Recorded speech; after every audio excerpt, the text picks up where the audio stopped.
Konflik antara Amerika Syarikat dan Iran merupakan salah satu isu geopolitik yang paling penting dalam hubungan antarabangsa moden. Sejak revolusi Iran pada tahun 1979, hubungan antara kedua-dua negara ini dicirikan oleh ketegangan politik, persaingan strategik dan juga ketidakpercayaan antara satu sama lain yang berterusan, khususnya berkaitan program nuklear Iran, sekatan ekonomi, keselamatan serantau serta pengaruh geopolitik di Timur Tengah. Persaingan ini bukan sahaja melibatkan kedua-dua negara, malah ia turut memberi kesan kepada kestabilan global kerana kedudukan strategik Iran yang berhampiran dengan Selat Hormuz, iaitu laluan utama perdagangan minyak dunia, yang boleh menjejaskan bekalan tenaga dan juga ekonomi antarabangsa. Selain itu, penglibatan kuasa besar seperti China dan Rusia memperlihatkan bahawa konflik ini berkait rapat dengan persaingan kuasa dalam sistem antarabangsa. Dari sudut akademik, konflik antara Amerika Syarikat dan Iran ini boleh dianalisis melalui teori hubungan antarabangsa seperti realisme, liberalisme dan juga konstruktivisme bagi memahami punca konflik, strategi yang digunakan serta implikasinya terhadap keselamatan serantau dan kestabilan global.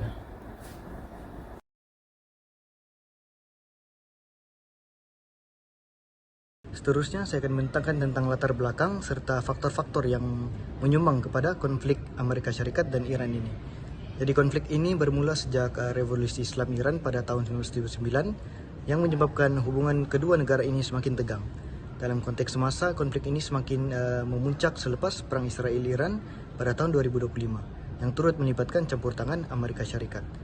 Terdapat 5 faktor yang mencetuskan konflik ini. Yang pertama, program nuklear Iran yang menyebabkan Amerika Syarikat menganggap program tersebut boleh membawa kepada pembangunan senjata nuklear, manakala Iran menegaskan ia hanya bertujuan untuk keamanan kegagalan perjanjian JCPOA yang telah meningkatkan ketegangan antara kedua negara. Kedua, sekatan ekonomi Amerika Syarikat melalui dasar maximum pressure. Sekatan ini dia beri tekanan kepada ekonomi Iran, namun pada masa yang sama ia mendorong Iran untuk memperkukuhkan kerjasama mereka dengan China dan Rusia. Ketiga, persaingan geopolitik di Asia Barat. Mereka menyokong sekutunya seperti Israel dan negara-negara Teluk, manakala Iran pula memperluaskan pengaruhnya melalui kumpulan proksi seperti Hezbollah, Hamas dan Houthi. Keempat, kepentingan strategik Selat Hormuz, iaitu laluan utama perdagangan minyak dunia. Sebarang gangguan di laluan ini boleh menjejaskan bekalan tenaga dan meningkatkan harga minyak global. Kelima, kegagalan diplomasi, di mana hubungan yang dipenuhi ketidakpercayaan menyebabkan rundingan ini sering menemui jalan buntu, akhirnya meningkatkan risiko konflik tersebut. Jadi secara kesimpulan, konflik Amerika Syarikat dan Iran ini berpunca daripada gabungan faktor sejarah, program nuklear, sekatan ekonomi, persaingan geopolitik serta kepentingan Selat Hormuz dan kegagalan diplomasi. Konflik ini bukan saja menjejaskan kedua-dua negara, malah memberikan kesan kepada keselamatan serantau dan kestabilan ekonomi dunia. Baik, pada bab ini saya akan menerangkan tentang teori-teori yang berkait dengan ketegangan antara Amerika Syarikat dan Iran. Baik, sebelum itu, ketegangan antara Amerika Syarikat dengan Iran bukan sekadar konflik yang biasa. Ia memberi kesan besar kepada keselamatan serantau dan ekonomi global. Terutamanya gangguan rantaian bekalan tenaga di mana? Di Selat Hormuz.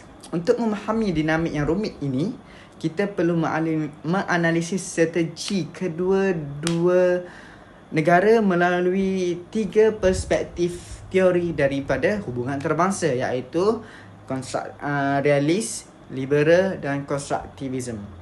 Dari sudut pandang realis, dunia ini tiada kuasa yang pusat, maksudnya tiada kuasa yang memusatkan kepada mana-mana negara. Namun, realis juga berpendapat bahawa negara bertindak demi self-interest ataupun demi kelangsungan hidup ataupun kelangsungan negara mereka. Ini adalah perebutan kuasa dan security dilema, iaitu dilema keselamatan. Bagi Amerika Syarikat, mereka menggunakan hard power dengan menggunakan tentera untuk mengekalkan dominasi serantau dan melindungi sumber minyaknya. Sebagai balasan, Iran yang berasa terancam itu dengan pakalan tentera di Amerika Syarikat, yang mana tentera-tentera Amerika Syarikat ni dia bertapak di negara-negara proksinya. Ia menggunakan strategi asimetri dengan menyokong kumpulan proksi bersenjata bagi mewujudkan balance of power, iaitu keseimbangan kuasa. Seterusnya adalah teori kedua, iaitu liberalisme. Ia memfokuskan kepada institusi antarabangsa dan ekonomi. Teori ini melihat konflik tercetus akibat kegagalan kerangka diplomasi, khususnya apabila AS keluar dari perjanjian nuklear JCPOA pada 2018 dan AS melancarkan kempen tekanan maksimum melalui Sekatan Ekonomi. Iran pula bertindak balas dengan mensabotase laluan strategik maritim di Selat Hormuz. Ini membuktikan bahawa apabila diplomasi gagal, ekonomi dan keselamatan global akan terjejas teruk. Baik, akhir sekali adalah teori yang ketiga, iaitu konstruktivisme. Ia berpendapat dan berhujah bahawa konflik ini didorong oleh pembinaan sosial, identiti dan sejarah. Musuh tidak wujud secara semula jadi, namun ia dicipta. Pendapat ini bahawasanya musuh seperti Amerika Syarikat berpendapat bahawa AS ini adalah musuh yang dicipta, bukan daripada semula jadi. Hal ini kerana Amerika Syarikat melihat diri mereka sebagai pembela demokrasi dan melabel Iran sebagai paksi kejahatan atau penaja keganasan. Sebaliknya, sejak revolusi 1979, identiti Iran dibentuk oleh naratif iaitu anti-imperialis dan melihat AS sebagai ancaman besar dan syaitan besar bagi Iran kerana mereka telah mengambil semua hak-hak dan mengawal semua proksi-proksi di Selat Hormuz. Baik, kesimpulannya, ketiga-tiga teori ini saling melengkapi antara satu sama lain. Realis menerangkan perebutan kuasa ketenteraan, liberalisme menonjolkan bahawa kegagalan diplomasi dan institusi, konstruktivisme menjelaskan bahawa halangan ideologi yang menyukarkan perdamaian. Saya, Marcos Anthony, nomor matriks B231600762 akan menerangkan bagaimana konflik antara Amerika Syarikat dan Iran mencerminkan persaingan kuasa besar atau great power competition melalui tiga aspek utama, iaitu ketenteraan, ekonomi dan geopolitik. Dari aspek ketenteraan, Amerika Syarikat mengekalkan pengaruhnya di Timur Tengah melalui pangkalan tentera di Bahrain, Kuwait dan Qatar. Kehadiran ini bertujuan melindungi sekutu seperti Israel dan Arab Saudi serta memastikan keselamatan laluan perdagangan di Selat Hormuz. Sebaliknya, Iran menggunakan strategik peperangan asimetri dengan membangunkan peluru berpandu balistik, drone tempur, peperangan cyber dan sokongan kepada kumpulan proksi kerana tidak mampu menandingi kekuatan ketenteraan Amerika Syarikat secara konvensional. Pada masa yang sama, China dan Rusia turut meningkatkan kerjasama pertahanan dengan Iran bagi mengimbangi pengaruh Amerika Syarikat. Seterusnya, dari aspek ekonomi, Amerika Syarikat menggunakan sekatan ekonomi bagi melemahkan ekonomi Iran dan menghadkan pembiayaan kepada program nuklear serta ketenteraan. Sebagai tindak balas, Iran memperkukuhkan hubungan perdagangan dengan China dan Rusia serta mengurangkan kebergantungan kepada dolar Amerika. Keadaan ini menunjukkan bahawa persaingan kuasa besar kini bukan saja melalui kekuatan ketenteraan, malah turut melibatkan tekanan ekonomi. Dari aspek geopolitik pula, Amerika Syarikat berusaha mengekalkan pengaruhnya melalui hubungan strategik dengan Israel dan negara Teluk, manakala Iran memperluaskan pengaruhnya melalui sekutu serantau. Oleh itu, konflik ini bukan sekadar pertikaian dua negara, tetapi turut melibatkan perebutan pengaruh antara kuasa-kuasa besar. Konflik ini memberikan kesan yang besar kepada keselamatan dan ekonomi global. Salah satu kawasan yang paling penting ialah Selat Hormuz, yang merupakan laluan utama ekspor minyak dunia. Sebarang gangguan di kawasan ini boleh menyebabkan kenaikan harga minyak, meningkatkan kos logistik dan menjejaskan rantaian bekalan global. Selain itu, konflik ini menunjukkan bahawa persaingan kuasa besar berlaku secara serentak melalui instrumen ketenteraan, ekonomi dan geopolitik. Amerika Syarikat, Iran, China dan Rusia masing-masing menggunakan strategi yang berbeza bagi mempertahankan kepentingan nasional serta meningkatkan kedudukan mereka dalam sistem antarabangsa. Kesimpulannya, konflik Amerika Syarikat dan Iran tidak boleh dianggap sebagai konflik dua hala semata-mata.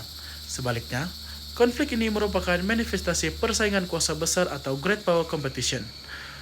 Berdasarkan teori realism yang dikemukakan oleh Mearsheimer, setiap negara bertindak secara rasional untuk melindungi kepentingan nasional, meningkatkan keselamatan, dan memaksimumkan kuasa dalam sistem antarabangsa yang bersifat anarki. Keadaan ini turut mempercepatkan pembentukan sistem antarabangsa yang semakin bersifat multipolar, di mana beberapa kuasa besar saling bersaing untuk mempengaruhi politik dan keselamatan global. Assalamualaikum dan salam sejahtera. Seterusnya saya Muhammad Nurwi Fahimin bin Wijesura, BA 2311013 akan membentangkan implikasi konflik Amerika Syarikat dan Iran terhadap negara-negara Asia serta sistem antarabangsa. Pertama, dari aspek keselamatan, konflik ini meningkatkan risiko gangguan bekal minyak melalui Selat Hormuz, yaitu selat utama laluan utama ekspor minyak dunia. Sekiranya berlaku penutupan laluan tersebut, negara-negara Asia yang bergantung kepada import minyak seperti China, Jepun dan Korea Selatan akan menerima kesan yang besar. Selain itu, konflik ini turut meningkatkan risiko perlumbaan senjata, ancaman serangan cyber, serta menjejaskan keselamatan jutaan pekerja migran Asia di Timur Tengah. Kedua, dari aspek ekonomi, konflik ini menyebabkan harga minyak dunia meningkat, sekaligus mendorong inflasi dan kenaikan kos sara hidup. Di samping itu, rantaian bekalan global turut terganggu apabila kos pengangkutan dan insuran perdagangan meningkat. Keadaan ini juga mengurangkan keyakinan pelabur sekaligus menjejaskan aliran pelaburan asing ke negara-negara Asia. Dari aspek ketiga, yaitu hubungan antarabangsa, negara-negara Asia berdepan dilema untuk mengimbangi hubungan dengan Amerika Syarikat, Iran dan juga China. ASEAN pula berusaha mengekalkan dasar berkecuali, walaupun setiap negara anggota mempunyai pendirian yang berbeza terhadap konflik ini. Pada masa yang sama, kerjasama antara China, Rusia dan Iran semakin kukuh, sekaligus mengubah keseimbangan kuasa global. Akhir sekali, dari sistem antarabangsa, konflik ini memperlihatkan kelemahan institusi antarabangsa seperti PBB, Pertubuhan Bangsa-Bangsa Bersatu, dalam menangani krisis. Ia juga menghakis norma undang-undang antarabangsa dan mempercepatkan peralihan kepada sistem dunia yang lebih multipolar, di mana beberapa kuasa besar saling bersaing untuk mendapatkan pengaruh. Kesimpulannya, konflik Amerika dan juga Iran bukan saja memberi kesan kepada Timur Tengah, malah turut mempengaruhi keselamatan, ekonomi, hubungan antarabangsa negara-negara Asia, serta menggugat kestabilan sistem antarabangsa secara keseluruhan. Bagi bahagian kesimpulan, secara keseluruhannya, konflik antara Amerika Syarikat dan Iran merupakan isu geopolitik yang kompleks kerana melibatkan persaingan kuasa, keselamatan, ekonomi dan kepentingan strategik di kawasan Timur Tengah. Dari perspektif realisme, kedua-dua negara ini bertindak untuk melindungi kepentingan nasional masing-masing dan memperkukuh kedudukan, sekaligus memberikan kesan kepada keselamatan serantau dan ekonomi global, khususnya melalui Selat Hormuz. Oleh itu, penyelesaian konflik ini memerlukan pendekatan diplomasi dan kerjasama antarabangsa bagi memastikan keamanan dan kestabilan global dapat dikekalkan. Sekian, terima kasih.